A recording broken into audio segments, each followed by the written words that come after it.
Meditation शुरू होगी 5 second बाद। 5 4 3 2 1 स्टार्ट। यह केवल पश्चिम एशिया ही नहीं, पूरे विश्व के लिए राहत की बात है कि अमेरिका और ईरान के बीच समझौते के आसार बढ़ गए हैं।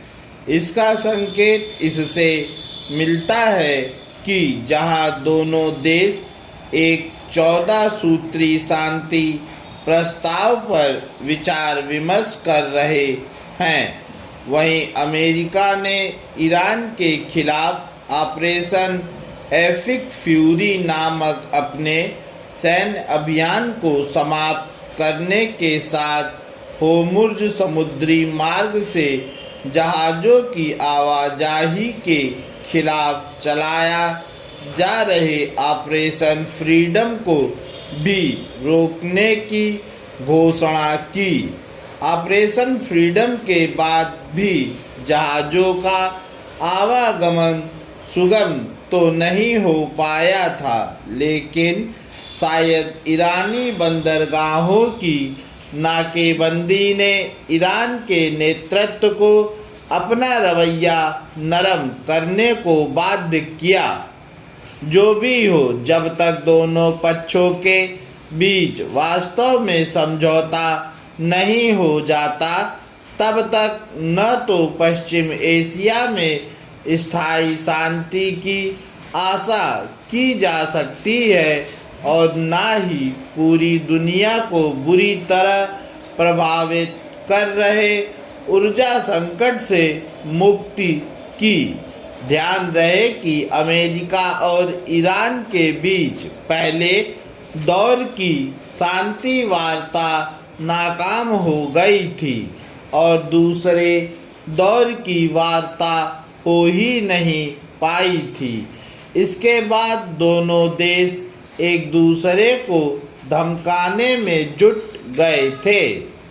विश्व अमेरिका और ईरान के बीच स्थायी शांति की कितनी बेसब्री से प्रतीक्षा कर रहा है, इसका पता इससे चलता है कि दोनों के बीच समझौते की दिशा में आगे बढ़ने की खबर आते ही तेल के दाम गिर गए और शेयर बाजारों में भी सकारात्मक असर दिखा।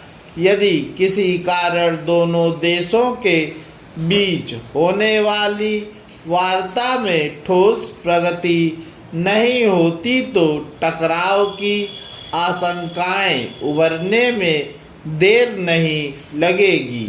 ऐसा न हो, इसके लिए जहां अमेरिका को सब कुछ अपने मन मुताबिक होने की अपेक्षा का परित्याग करना होगा, वहीं ईरान को भी अपना यह हट छोड़ना होगा कि परमाणु मसले पर कोई समझौता नहीं हो सकता और होर्मुज़ पर उसका अधिकार होना चाहिए।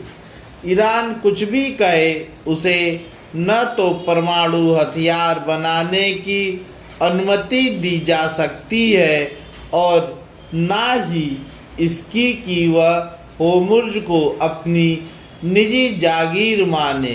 यदि ईरान चैन से रहने के साथ औरों को भी चैन से रहने देना चाहता है, तो उसे इजराइल के लिए खतरा बने हमास, हिजबुल्लाह जैसे आतंकी गुटों को सहयोग समर्थन देने से पीछे हटना होगा।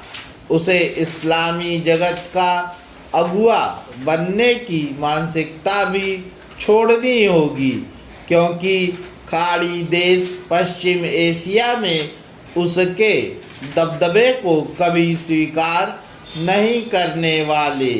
ईरान आज जिस स्थिति में है और विशेष रूप से जिस प्रकार यह जानना कठिन है कि वहाँ वास्तविक नेतृत्व किसके हाथ में है, तब तक न तो अमेरिका उससे समझौते के लिए बहुत असावनति हो सकता है और न ही विश्व पूर्ण विराम।